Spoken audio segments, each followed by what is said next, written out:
o padrão de vida que temos, independentemente de outros fatores, de outros elementos, é um padrão de vida que assenta na base, na divisão social do trabalho. Assenta em que não fazemos tudo o que precisamos por nós mesmos. Este é um ponto importante por uma outra razão. É que, como passamos a maior parte, quer dizer, não nós pessoalmente, mas os nossos antepassados, em pequenas sociedades que eram em larga medida autossuficientes, talvez por isso,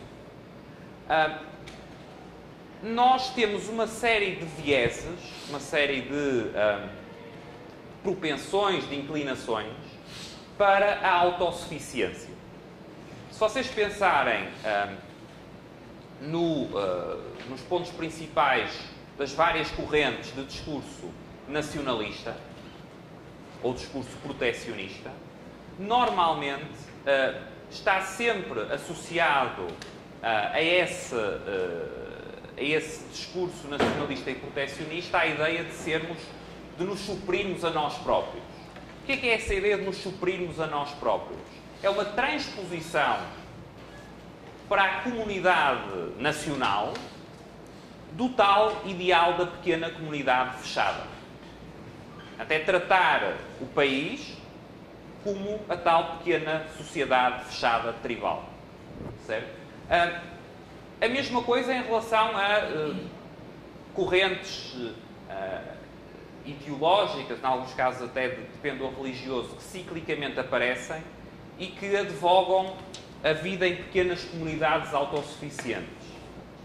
Portanto, isso tem para todos nós, creio que, em algum nível, algo de simpático, apela a algo que na nossa estrutura mental é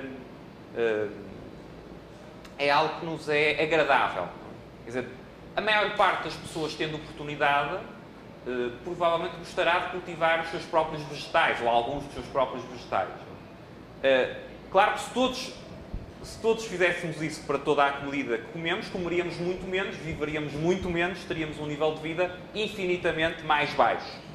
Mas o facto de associarmos, de termos uma imagem positiva dessa prática, provavelmente, em boa parte, é uma remanescência de gerações e gerações de nossos antepassados que viveram em circunstâncias em que a divisão social do trabalho era muitíssimo menor.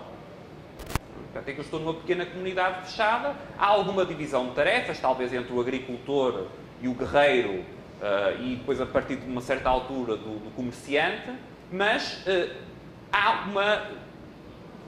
o grau de divisão social do trabalho é muito menor do que o que temos hoje. A este respeito, há um texto, e também está sob a forma de vídeo, sobre a construção do lápis, com base numa inicial do Leonard Reed, Y Pencil, que eu recomendo a quem nunca tenha visto. Portanto, que é sobre todos os elementos que entram e todas as pessoas que cooperam para nós podermos ter um simples lápis. Não sei se no Brasil se chama lápis. Okay. Quer dizer, desde da extração dos materiais que entram na construção do lápis, à assemblagem, à construção do próprio lápis, ao transporte do lápis, à venda do lápis, à tecnologia necessária para a produção e tudo o que entra. Literalmente, milhões e milhões de pessoas cooperam, milhões e milhões de pessoas trabalham, cada uma dá seu contributo, para que cada um de nós tenha um lápis à disposição. Se nós, usando a mesma linha de pensamento que estava falando há pouco, se cada um de nós tivesse que produzir o seu próprio lápis, provavelmente, não vou dizer que isso demoraria toda a vida, mas provavelmente isso teria um custo muitíssimo superior do que o que tem quando nós podemos recorrer, quando podemos assentar na divisão social do trabalho. Mas a divisão social do trabalho é importante também por mais uma razão, e essa razão é uma razão que vem na sequência do que vimos sobre epistemologia na perspectiva da escola austríaca e tem a ver com a dispersão do conhecimento. Ou seja, a divisão social do trabalho é também a única forma que temos para maximizar, para aproveitar todo o conhecimento disperso que existe na economia e na sociedade. E nesse sentido, compreendendo a importância da divisão social do trabalho, nós podemos ver o mercado, as interações voluntárias no mercado, como o mais importante processo alargado de cooperação humana, de cooperação entre os seres humanos.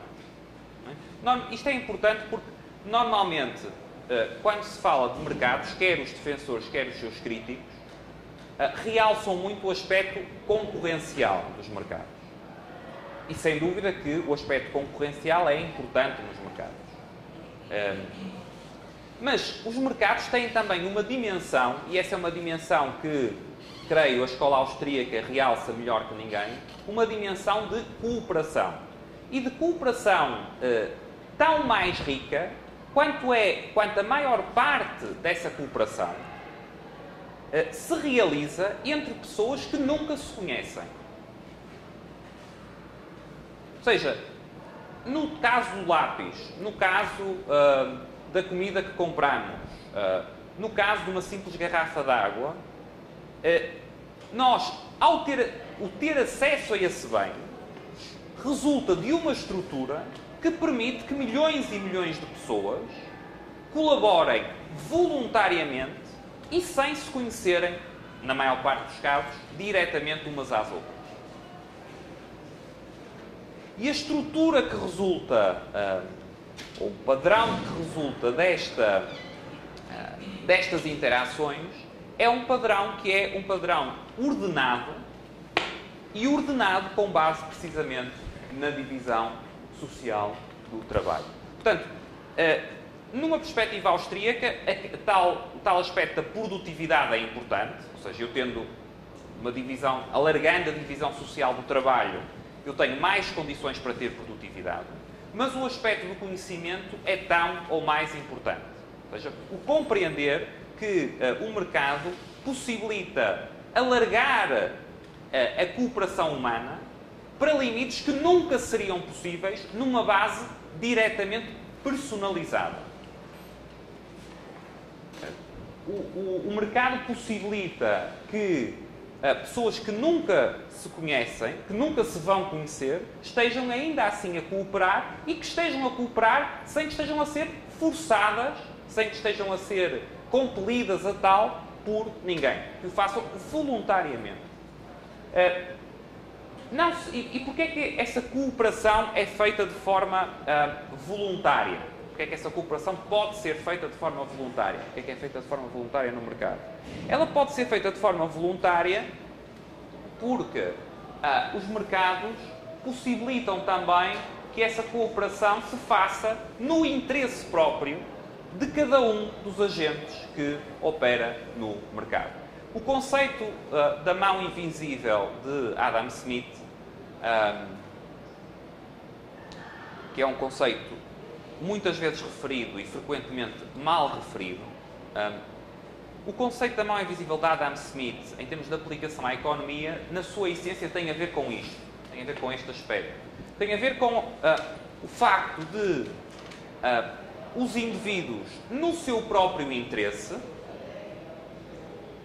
serem levados a cooperar, a servir os outros, certo? De tal forma que o resultado final se assemelha que parece que o resultado final só poderia ter sido provocado por uma espécie de mão invisível divina que ordenasse essa cooperação.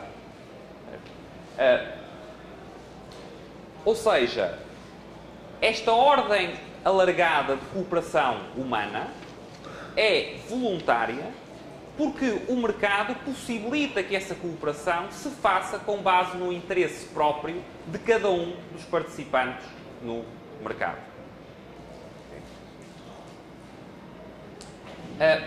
Isto tem também uma implicação, uma outra implicação que é importante. Sempre que alguém ataca, por exemplo, o comércio ou as livres transações entre partes, entre agentes que participam num mercado em condições normais, as implicações desse ataque ao comércio não são só em termos da perda de produtividade ou das ineficiências diretamente geradas por esse ataque. O ataque ao comércio, se eu percebendo isto, é, na sua essência, um ataque à civilização.